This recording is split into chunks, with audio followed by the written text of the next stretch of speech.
상공인 여러분 반갑습니다. 제 51회 상공의 날을 진심으로 축하드립니다.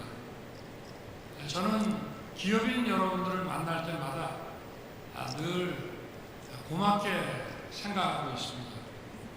우리 기업인 여러분께서 밤낮 없이 국내외를 가리지 않고 정말 얼마나 열심히 뛰고 계십니까?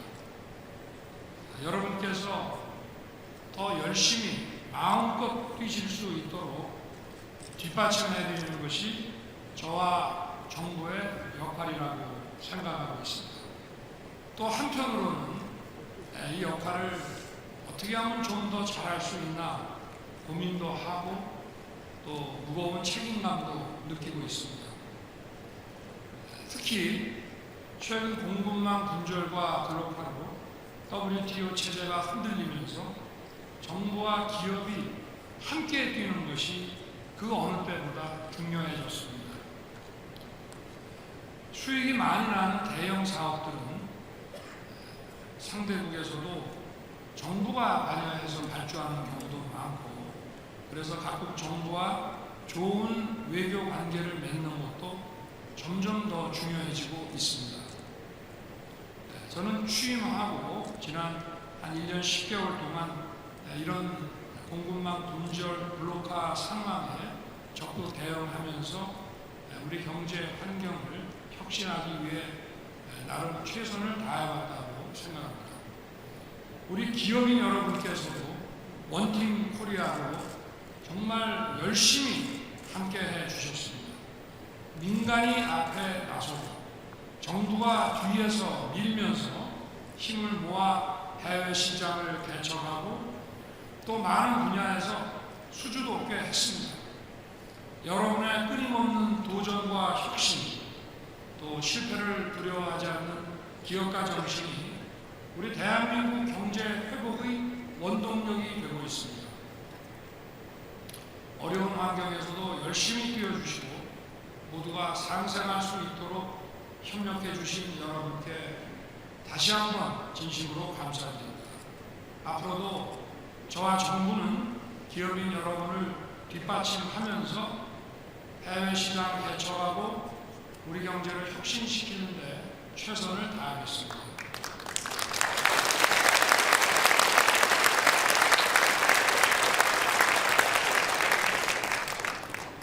오늘 이 기쁜 상공의 날에 저를 연사로 이렇게 초청해 주셔서 여러분과 함께 제가 생각하는 국정기조와 경제 운영 철학에 대해서 함께 공유할 수 있는 시간을 갖게 해주셔서 감사합니다. 지금 우리는 새로운 미래로 나아가는 중요한 갈림길에 서 있습니다. 경제가 다시 도약하고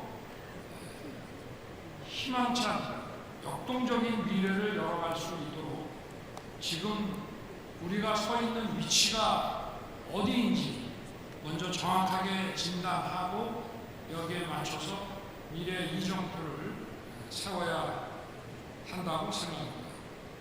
오늘 저는 여러분께 제가 생각하는 이 정책의 방향을 말씀드리고 또 이러한 공유를 통해서 우리가 함께 힘을 더 모으는 계기가 됐으면 좋겠습니다.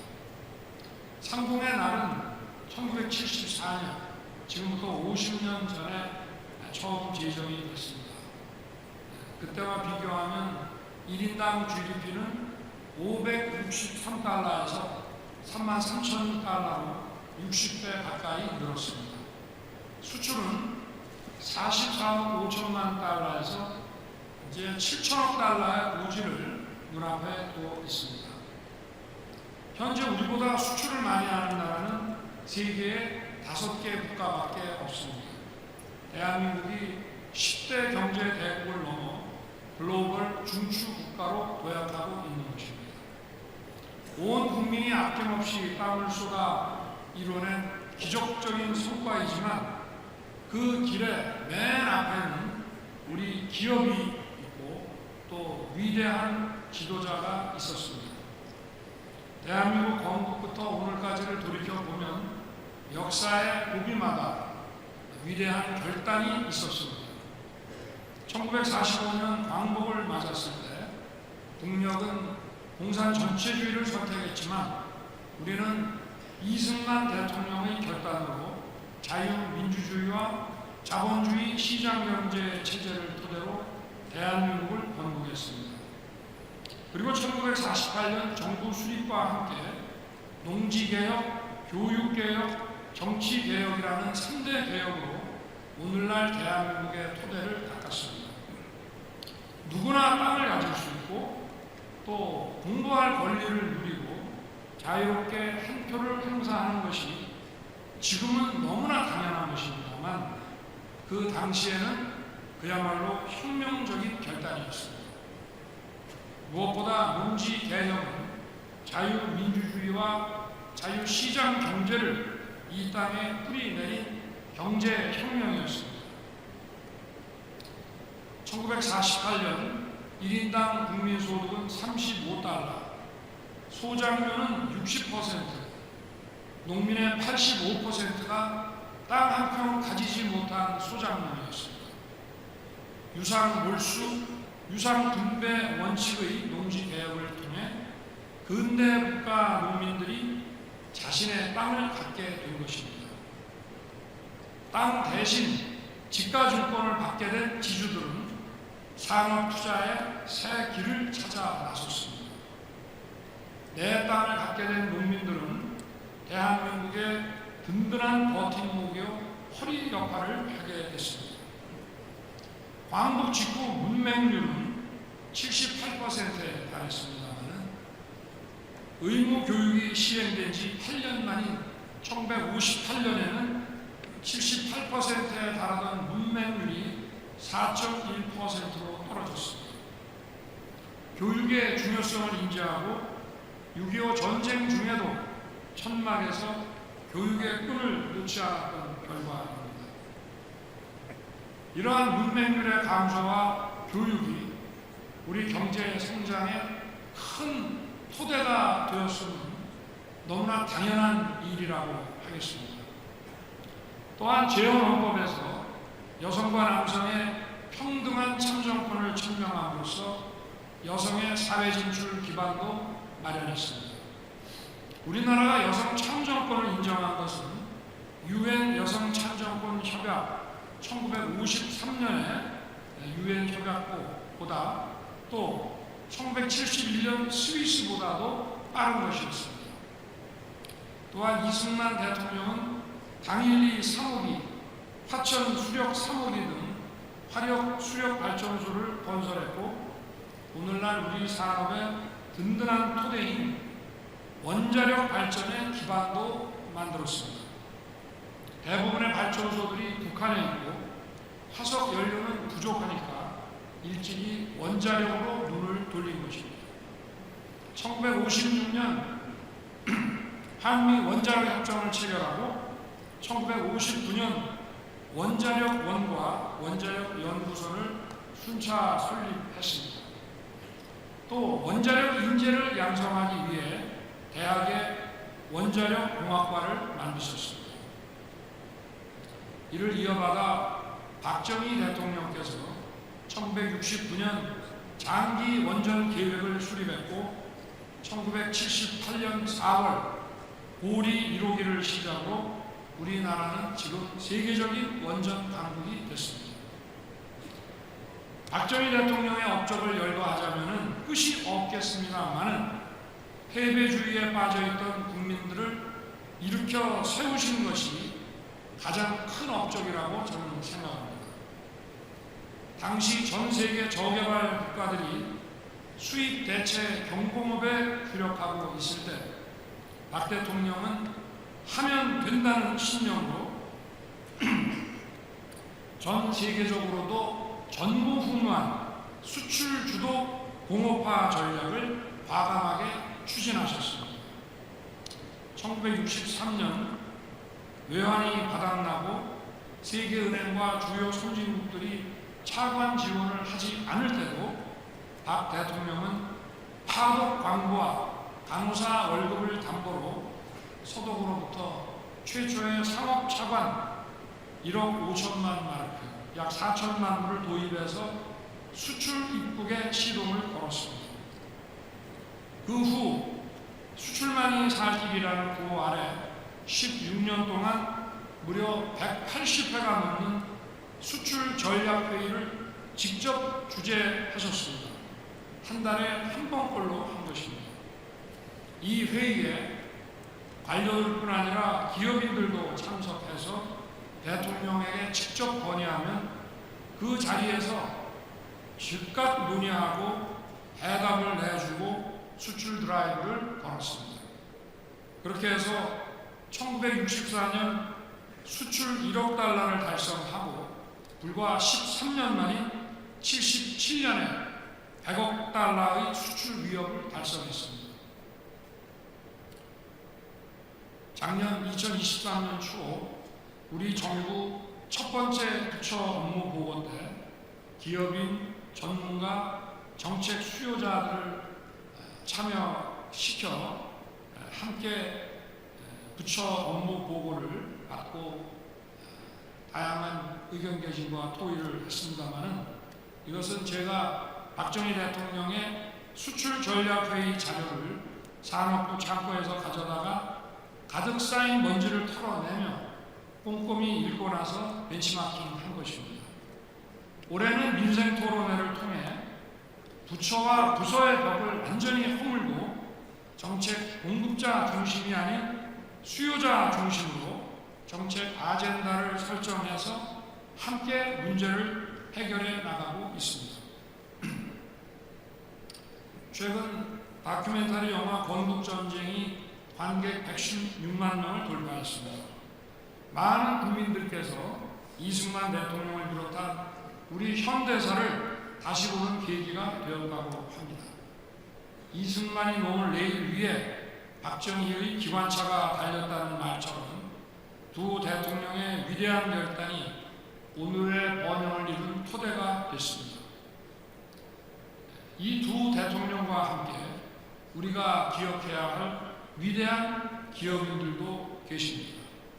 많은 분들이 있습니다만은 저는 오늘 이 자리에서 이병철, 정주영 회장 두 분 말씀을 드리고 싶습니다. 끊임없는 도전과 혁신을 보여주신 기업가 정신을 상징하는 분들입니다. 먼저 이병철 회장의 업적은 일일이 나열하기 어려울 정도지만 저는 무엇보다 반도체 산업을 일으킨 해안을 높게 평가하고 싶습니다. 이 회장께서 반도체 산업 진출을 선언한 것이 1983년 2월이었습니다. 당시 반도체는 미국과 일본만 가진 최첨단 기술이었고 많은 사람들이 삼성의 반도체 진출을 무모한 도전이라고 했습니다. 하지만 이병철 회장께서는 반도체로 우리나라가 먹고 살 기반을 만들겠다는 신념을 꺾지 않았습니다. 삼성은 반도체 진출 선언 9개월 만에 세계 세 번째로 64KDRAM을 개발했고 10년 만인 1993년에 메모리 반도체 세계 1위에 올라섰습니다. 이후 작년까지 31년간 삼성은 메모리 반도체 1위를 유지하고 있고 우리 경제를 떠받들이는 기둥이 되었습니다. 1983년 이병철 회장께서 반도체에 도전하지 않았다면 우리 경제가 지금과 많이 달랐을 것입니다. 섬유에서 비료로 다시 전자에서 반도체로 시대를 앞서간 이병철 회장의 해안이 오늘의 삼성과 대한민국을 만든 것입니다.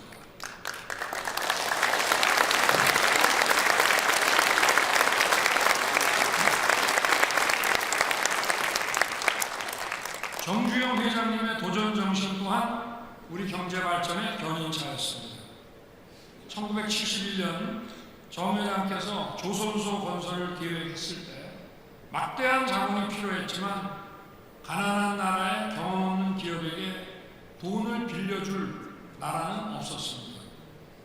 정주영 회장께서는 500원짜리 지폐를 꺼내 거북선 그림을 보여주며 우리는 500년 전인 1500년대에 이미 이러한 철갑선을 만들었다고 설득해서 차관을 받아냈습니다. 사진 한 장과 유조선 도면 한 장으로 유조선 2척을 수주해 낸 것입니다. 1976년 사우디아라비아가 주베일 산업항 공사를 발주했을 때 세계 유수의 건설사들은 너무 덥고 물도 부족하다면서 사업 참여를 꺼렸습니다. 정 회장께서는 비가 오지 않으니까 1년 내내 공사를 할 수 있고 모래가 지천에 있으니 자재 조달도 쉽다는 역발상으로 사업을 수주하셨습니다. 우리 경제 발전에 큰 밑거름이 된 중동 건설 붐은 그렇게 시작됐습니다.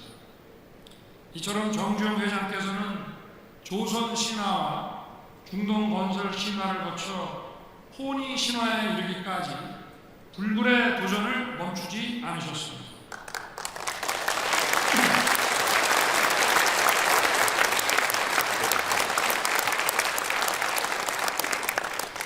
저는 이분들이야말로 또 이병철 정주영 회장님을 비롯한 불굴의 이 도전과 투지로 기업을 발전시켜온 우리 상구민들이야말로 우리 대한민국 현대사의 영웅이라고 생각합니다.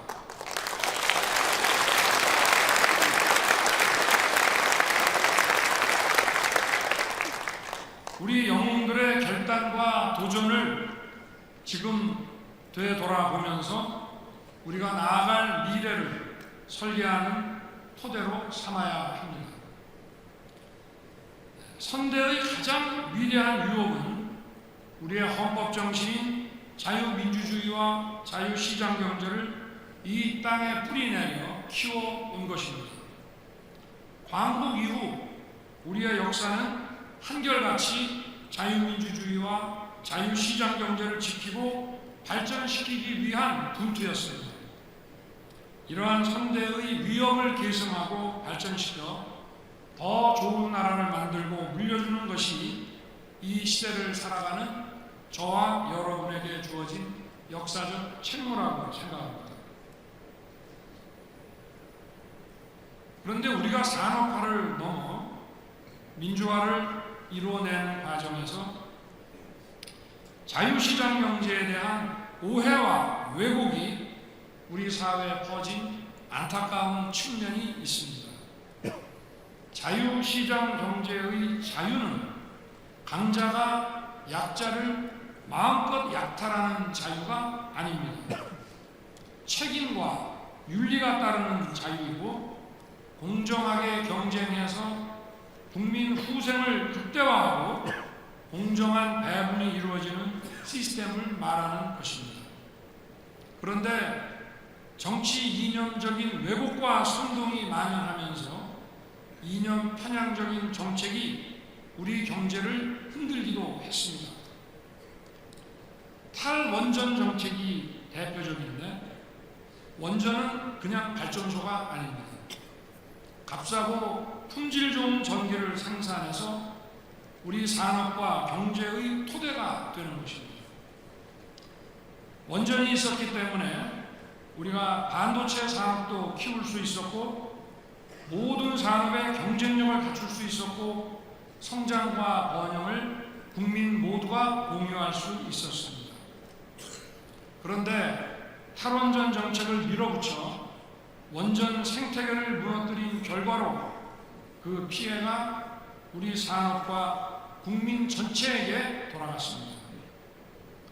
또한 근로자의 권리는 당연히 보호받아야 하는 것입니다만 지금 우리의 노동 현장은 결코 정상적인 상황이 아닙니다.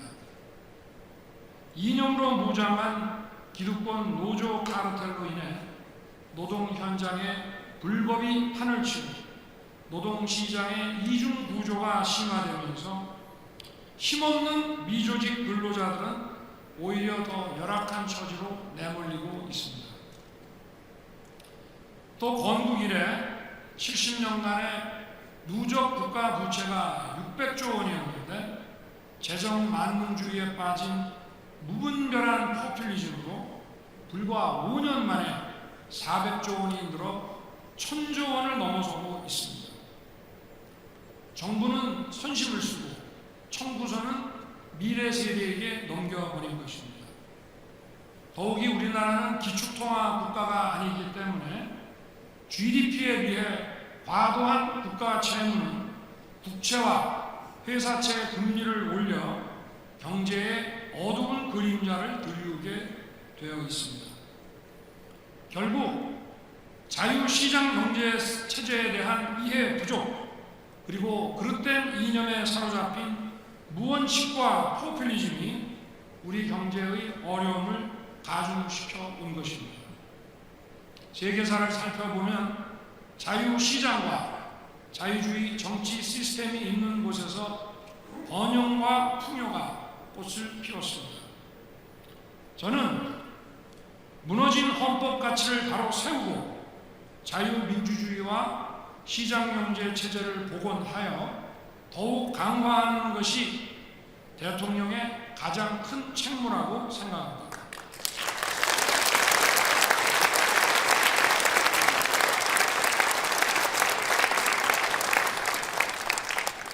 제가 취임사에서 35번, 또 광복절 경축사에서 33번, UN 총회 기조연설에서 22번이나 자유를 이야기한 것은 바로 이런 이유입니다.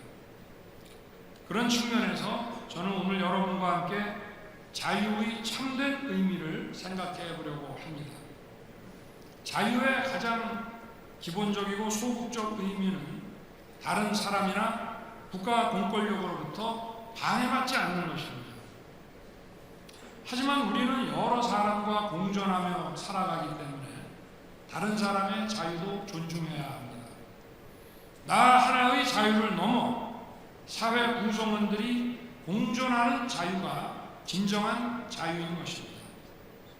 그리고 많은 구성원들의 자유의 공존 방식이 바로 윤리고 책임이고 규범입니다.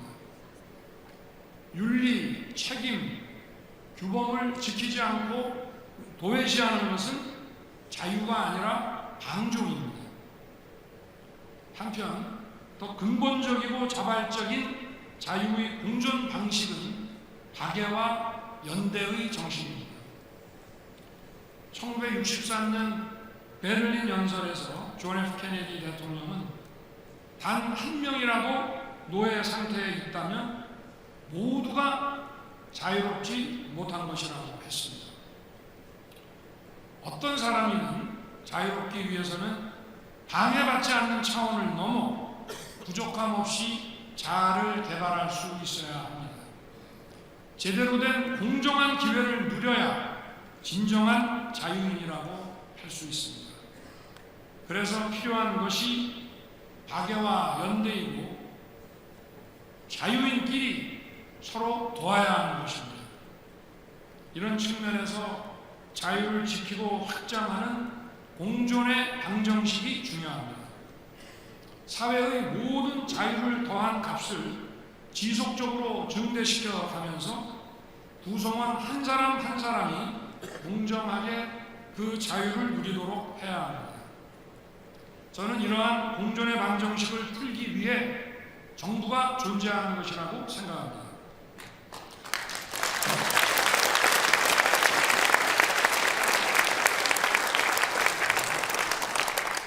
개인의 자유를 철저하게 보장하되 각자의 자유가 충돌하지 않고 공존하는 사회를 만들기 위해 정부가 구성된 것입니다. 또한 자유의 비자발적 윤리인 책임과 윤리를 지키고 자유의 자발적 윤리인 박애와 연대의 정신을 실천해서 국민 모두의 자유를 확장하는 것이 또 정부의 역할입니다. 국민이 세금을 내므로써 정부가 일할 수 있게 해주는 만큼 정부는 국민을 지원하고 국민의 자유를 뒷받침해야 합니다. 자유주의 시장 경제는 이러한 자유의 가치를 토대로 하는 것이라고 생각합니다. 자유는 기본적으로 개인에서 출발하는 것입니다. 그렇지만 더 많은 후생과 자유를 창출해내기 위해 자본과 노동이 모여 또 자본과 노동과 기술이 모여 기업이 탄생했습니다. 그런 만큼 자유시장 경제에서 가장 중요한 것이 바로 기업입니다. 기업 활동을 위한 자유가 충분히 보장되어야 하고 동시에 기업도 자유의 공존을 위해 노력해야 합니다. 기업 활동이 약탈적이어서는 안 되고 그래야 기업도 더 크게 성장할 수 있습니다. 기업은 여러 관계를 맺고 있습니다.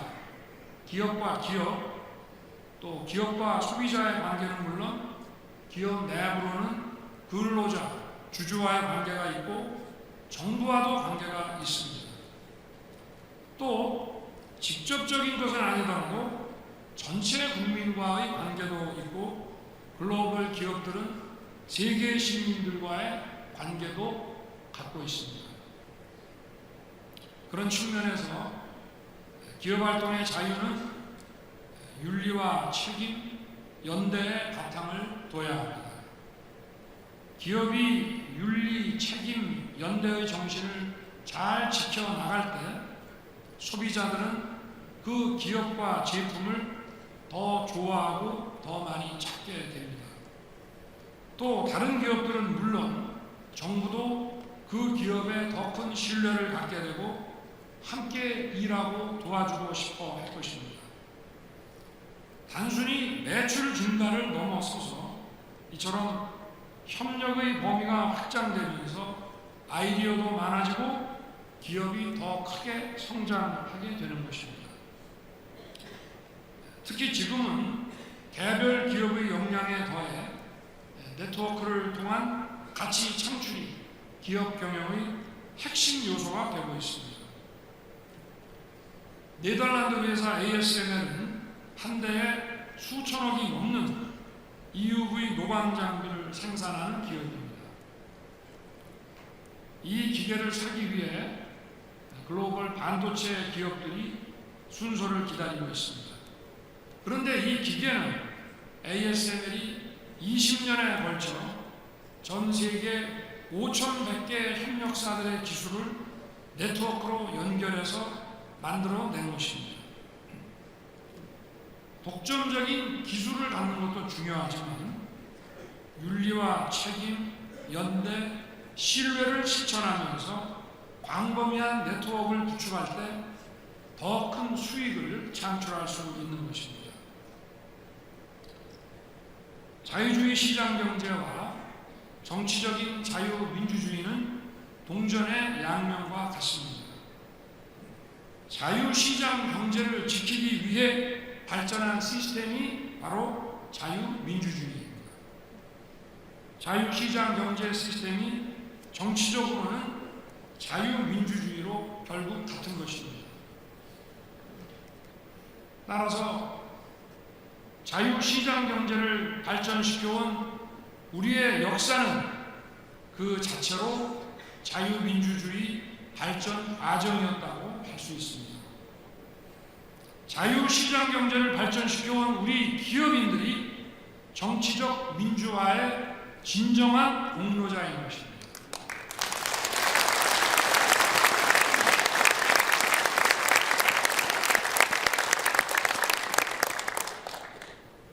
이제 이러한 역사의 토대 위에서 경제 제도약의 길로 다시 나아가야 합니다. 저는 결국 우리가 글로벌 시장으로 더 많이 도전해서 나아가야 한다고 생각합니다. 만약에 이승만 박정희 대통령께서 수출이 아닌 내수를 선택했다면 지금 우리 1인당 GDP는 3만 달러 선이 아니라 3,000불도 넘지 못했을 것입니다. 앞으로 우리가 5만 달러, 10만 달러로 가기 위해서도 50억 명의 글로벌 시장을 공략해야 합니다. 기업 스스로 글로벌 경쟁력을 갖춰야 하고 정부도 글로벌 스탠다드에 맞는 시스템을 구축해서 이를 뒷받침해야 합니다. 더 나아가 글로벌 스탠다드를 따라가기만 해서도 안 되고 우리가 선도적으로 글로벌 스탠다드를 만들어 나가야 합니다. 그래서 해외 기업들이 우리가 만들어낸 글로벌 스탠다드를 수용하고 따라오도록 해야 합니다. 그렇다면 이를 위해 구체적으로 어떤 변화와 혁신이 필요한지, 정부는 어떤 노력을 기울이고 있고 기업은 어떤 노력이 필요한지 말씀드리겠습니다. 먼저 노동개혁이 시급합니다. 노동개혁은 무엇보다 시급하고 근본적인 혁신이 필요한 과제입니다. 최근에 건설 현장의 불법 활동, 소위 건폭이 또다시 머리를 들고 있습니다. 우리 노동시장이 이래서는 경제 제도약은 요원할 수밖에 없습니다. 저는 노동 문제 역시 기업과 근로자 관계에서 어떻게 서로의 자유를 존중하며 공존할 것인가, 그리고 어떻게 글로벌 시장에서 경쟁력을 강화할 것인가라는 두 가지 측면을 함께 봐야 한다고 생각합니다. 그런 만큼 노사 법치는 너무나 당연한 과제이고 더욱 중요한 것은 노동시장의 유연성입니다. 노사 법치가 확립되어야 불필요한 갈등이 사라지고 노동자의 권리도 더 잘 보장할 수 있습니다. 또 노동의 수요와 공급에 맞춰 기업과 근로자 모두가 자유로운 선택을 할 수 있어야 자유의 공존이 가능하고 기업의 글로벌 경쟁력을 강화시킬 수 있는 것입니다. 그래야 기업의 투자가 늘고 노동자들은 더 많은 취업 기회와 더 좋은 처우를 누릴 수 있습니다. 동시에 글로벌 시장에서 노동 문제를 어떻게 다루는지 살펴서 노동 유연성과 노동자 보호가 함께 갈 수 있도록 만들어야 합니다. 우리 정부는 지금까지 법을 지키는 노동운동은 확실하게 보장하고 불법 행위는 노사를 불문하고 법과 원칙에 따라 엄정하게 대응해 왔습니다. 또 고용세습 등 청년 일자리를 빼앗는 위법한 단체 협약은 과감하게 시정하고 노조 활동의 투명성과 신뢰성을 높이기 위해 노조 회계 공시 제도도 도입하였습니다. 그 결과 파업으로 인한 근로 손실 일수가 역대 정권의 평균 3분의 1 수준으로 줄어들었습니다. 이러한 노사 법치의 토대 위에서 다른 개혁 과제도 속도를 내겠습니다. 우선 산업 구조의 변화에 맞게 노동시장을 더욱 유연하게 바꾸겠습니다. 근로시간은 현행 주 52시간제의 틀을 유지하며 근로자의 건강권과 휴식권을 확실하게 보장하되 현장 여건에 맞지 않아 노사 유연화를 희망하는 업종과 직종을 중심으로 개선 방안을 마련하겠습니다. 연공서열 중심의 임금체계도 일한 만큼 정당한 보상이 주어지는 직무 성과급 체계로 전환해 나가야 합니다. 유연근무, 재택근무, 하이브리드 근무와 같이 다양한 근무 형태를 확산해서 일하는 방식도 일하는 시간뿐 아니라 유연하게 바뀌어야 합니다.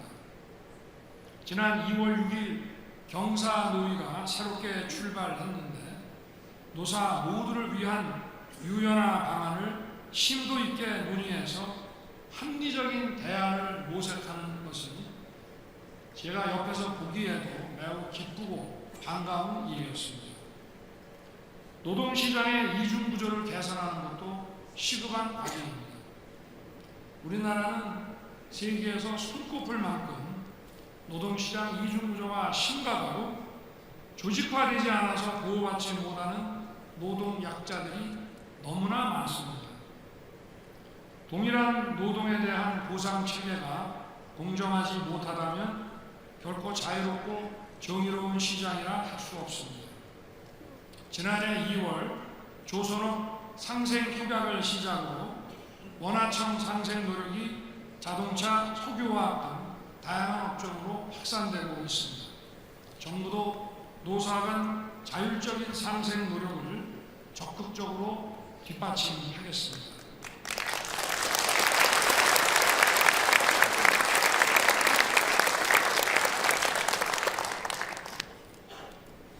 우리 기업들의 발목을 잡는 여러 형태의 규제들도 글로벌 스탠다드에 맞춰 혁파해내야 합니다. 그래야 우리 기업들이 글로벌 시장에서 경쟁력을 갖출 수 있습니다. 그동안 정부는 갈라파고스 규제들을 글로벌 스탠다드에 부합하도록 적극적으로 혁파하고 개선해 왔습니다.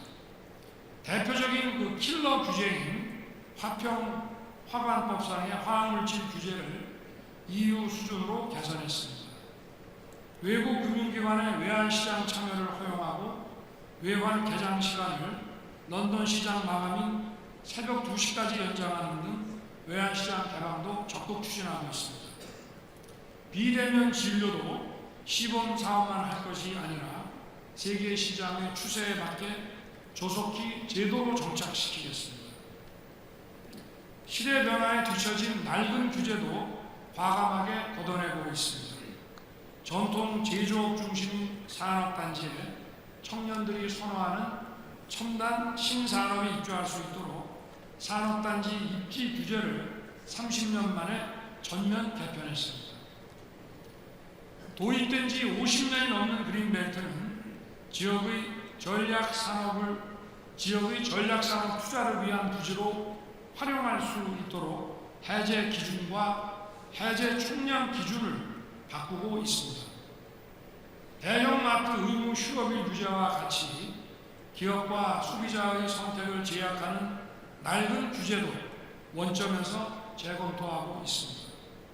최근 서울, 대구에 이어 부산의 16개 구청과 군청도 대형마트 주말 영업 동참을 선언했는데 더 많은 지방자치단체들이 동참할 걸로 기대합니다.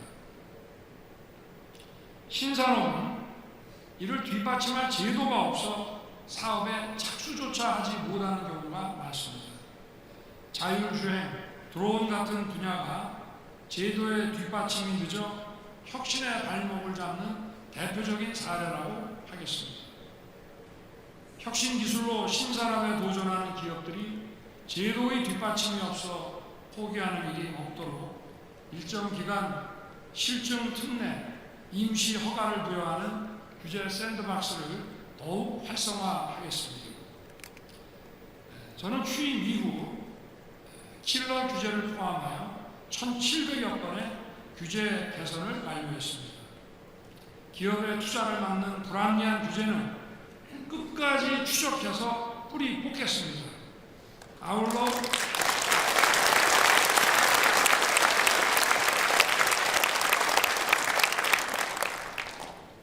지역에 투자하는 기업에 세제 규제 특례를 포함하여 지역 특성에 맞는 파격적인 인센티브를 제공하는 기회발전 특구 지정도 즉시 착수하겠습니다. 우리 기업인들께서 많이 힘들어하시는 가업 승계 문제 역시 글로벌 시장에서의 기업 생존과 지속 가능성을 염두에 두고 살펴봐야 합니다. 현재 우리 제도는 세계적인 상장 대기업들의 소유와 경영 분리를 일반화, 보편화시킨 것이어서 우리 기업들에게는 매우 비현실적입니다. 이러한 소유와 경영의 분리가 제대로 실행되려면 경험과 관행이 축적돼야 하고 시장 여건도 맞아 떨어져야 합니다. 게다가 우리나라는 가업 승계를 단지 부의 대물림으로 보는 부정적 인식이 강합니다. 그래서 세율이 매우 높고 또 요건이 아주 까다로운 가업승계 제도가 만들어졌습니다. 이제 우리나라의 많은 기업들이 1세대를 지나 2세대, 3세대로 넘어가고 있는데 상속세를 신경 쓰느라 혁신은커녕 기업 대기업이나 근로자 처우 개선에 나설 엄두조차 내지 못하고 있습니다. 이 얼마나 비효율적인 일입니까?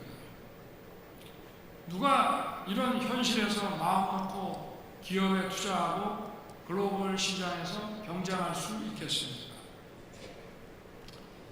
독일은 가업승계 제도가 잘 갖춰져 있어 기업이 오로지 혁신에 매진할 수 있는 환경이 구축되어 있습니다. 독일은 상속세 최고 세율이 30%로 우리나라 50%보다 훨씬 낮고 기업 규모에 관계없이 가업 상속 공제를 적용하고 있습니다. 그것도 고용 등 일정 요건을 충족하면 최대 100%까지 감면받을 수 있습니다. 그 결과 오늘날 독일은 세계 최대의 히든 챔피언과 100년 기업을 보유한 국가가 됐습니다. 정부는 원활한 가업 승계를 통해 장수 기업이 많아지고 이를 통해 고용도 안정되고 경제도 지속적으로 성장해 나갈 수 있도록 적극적으로 제도 개선을 해 나가겠습니다.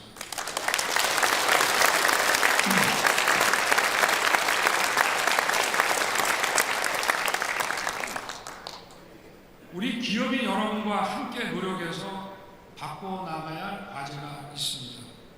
바로 독과점 해소입니다. 기업이 성장하면서 산업과 시장에서 독과점을 형성하는 경우가 있습니다. 그러나 세계 어느 정부도 독과점의 지대 추구를 방치하지는 않습니다. 우리 정부가 독과점의 울타리에서 손쉽게 이자 장사를 해온 금융권의 지대 추구를 개선한 것도 바로 이런 시스템의 발동이라고 할 수 있습니다.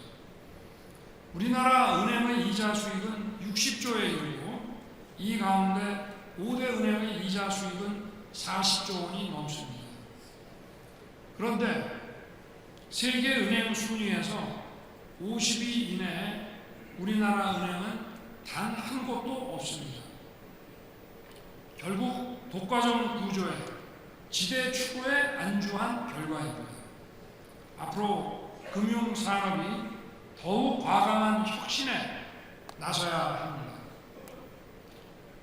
택시 대란을 야기한 콜 몰아주기, 경쟁 앱의 마켓 출시 방해를 비롯한 플랫폼의 독과점 지위 남용 행위에도 적극 대처해 왔습니다. 또 수십 년간 공고하게 유지되어 사교육 시장의 독과점 카르텔을 깨고 공정한 입시 실현을 위해 교육 시스템도 혁신해 나가고 있습니다. 시공사, 하도급 업체, 감리업체가 카르텔을 형성해서 부실 시공으로 건설산업 전반의 경쟁력을 갉아먹는 일도 더욱 강력하게 대처해 나가겠습니다. 이처럼 정부는 독과점 카르텔 타파를 위해 노력을 멈추지 않겠습니다만 우리 기업들 스스로도 독과점의 지대 추구에 안주하는 관행에서 벗어나야 합니다.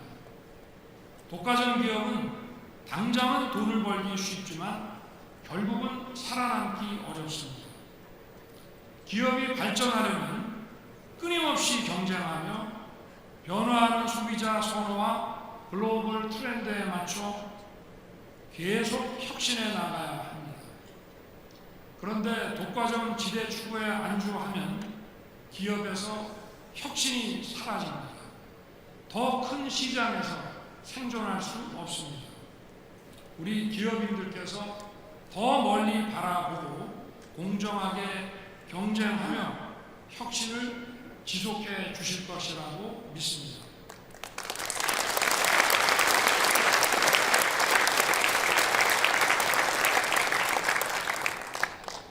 기업의 성장 사다리를 튼튼하게 구축하는 것도 정부의 역점 과제입니다. 기업가라면 누구나 기업을 창업할 때 그 기업을 계속 키워서 그 분야 최고가 되기를 꿈꿀 것입니다. 그래서 기업의 성장은 기업가의 본능입니다. 하지만 우리 사회의 잘못된 제도들이 이러한 본능을 억누르고 있습니다. 기업 규모가 커지면 규제와 조세 부담도 커질 수밖에 없지만 규제는 지나치게 강해지고 지원은 턱없이 부족한 것이 현실입니다. 결과적으로 중소기업에서 중견기업 그리고 대기업으로의 성장을 꺼리는 피터팬 증후군이 만연해 있습니다. 그동안 한시법이었던 중견기업법을 상시법으로 전환하고 투자세액 문제와 같은 조세 제도를 성장 지향적으로 개편해 왔습니다만은 아직도 부족한 점이 많습니다. 정부는 기업의 성장을 가로막는 세제, 재정, 규제를 획기적으로 개혁해서 기업 성장 사다리 종합 대책을 금년 상반기까지 내놓을 것입니다. 또한 기업의 더 큰 성장을 위해 우리 기업들의 시각과 전략도 과감하게 바꿔나갈 필요가 있습니다. 조금 전에 제가 ASML 사례를 말씀드렸는데 ASML 성공의 핵심은 이미 존재하는 기술을 빠르게 연결해서 좋은 제품을 만들어 파는 바로 상업화 시스템입니다. EUV 노광 장비의 탁월한 경쟁력은 거울 반사 방식에서 나옵니다. 그런데 사실 이 기술은 1970년대 구소련 과학자들이 이미 개발해 놓은 것입니다. 이 기술을 응용해서 혁신 제품을 만들고 세계 기업들과의 네트워크를 통해서 엄청난 부가가치를 창출하고 있는 것입니다. 이처럼 현대 과학과 기술의 수준에 비추어 볼 때 많은 기술은 이미 세계 어딘가에 존재한다고 봐야 합니다. 단지 우리나라에 없을 뿐인데 5년, 10년 동안 기술 개발만 하다 보면 남들은 이미 저 멀리 달아나고 없습니다. 세계에 널려있는 기술과 인재를 누가 먼저 찾아 연결해서 비싸게 잘 팔릴 제품을 만들어내느냐, 여기서 승부가 나는 것입니다. 기업들이 글로벌 오픈 이노베이션에 나설 수 있도록 정부도 적극 뒷받침하겠습니다. 아울러 지금 글로벌 기업 경쟁이 국가 대항전으로 확대되는 양상입니다. 미국의 IRA나 반도체 수출 통제와 같이 기업 혼자 해결할 수 없는 통상 현안은 정부가 적극 나설 것입니다. 수출기업 지원 체계를 강화하고 세계 GDP의 85%까지 확대된 FTA 네트워크로 더욱 확장해서 우리 경제 영토를 넓히겠습니다. 기업들 역시 잘 할 수 있는 핵심 부문에 집중해서 혁신과 글로벌 경쟁력을 갖춰주시기 바랍니다. 돈이 좀 된다 해서 문어발식 사업을 벌이는 것은 오늘날 글로벌 혁신 경쟁에서 2류, 3류 기업이 될 수밖에 없습니다. 정부는 기업들이 핵심 역량 위주로 선택과 집중의 사업 재편을 할 수 있도록 금융, 세제를 포함한 제도적 지원 방안을 만들어 놓겠습니다.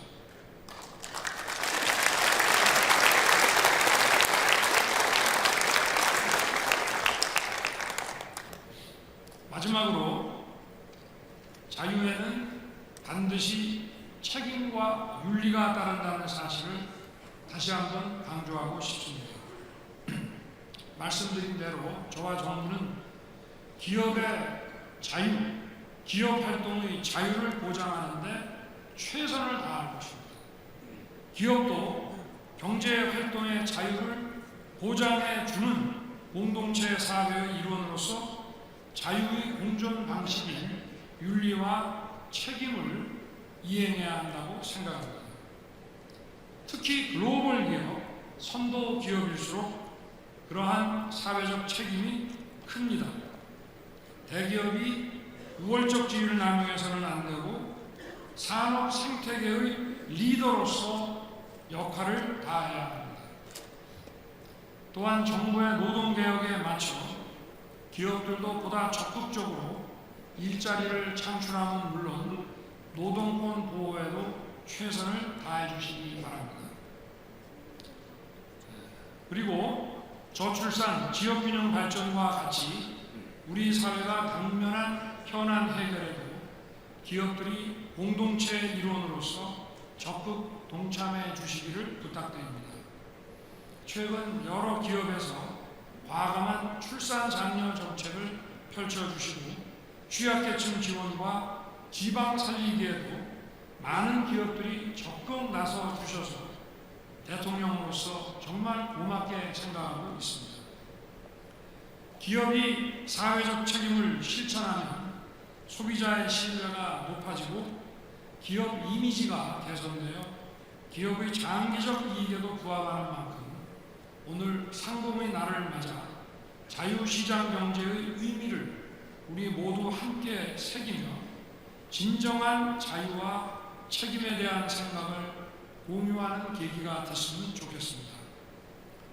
지정학적 갈등과 글로벌 북한 위기를 비롯해서 우리 경제가 넘어야 할 위기와 도전은 계속되고 있습니다.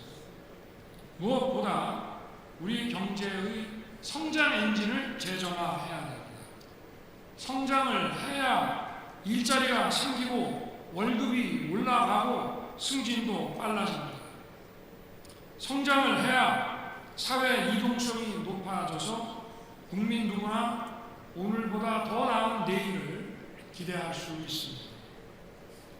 상공인 여러분의 성공이 우리 경제와 대한민국의 성공입니다.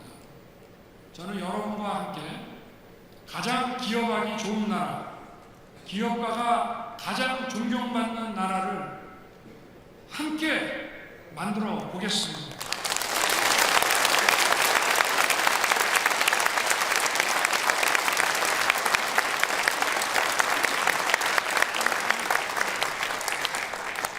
자유시장 경제를 확고하게 세우고 민간이 끌고 정부가 미는 역동적인 경제를 이루어내겠습니다. 그 기반이 되는 노동교육연금의 3대 개혁 과제는 무슨 일이 있어도 완수하겠습니다.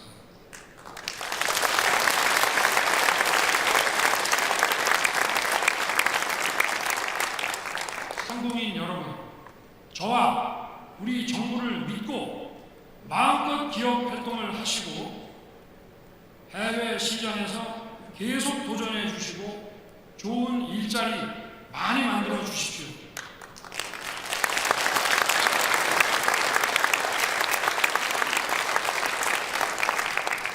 변변한 자원 하나 없는 우리나라가 세계 10대 경제 대국으로 성장한 힘은 늘 위기에 도전하고 혁신을 거듭한 우리 상공인 여러분들의 기업가 정신에서 나왔습니다. 앞으로 기업가 정신으로 무장하고 거침없이 세계로 뛰어가 주시기 바랍니다. 저와 정부가 그 도전과 혁신의 길에 늘 함께하며 응원하겠습니다.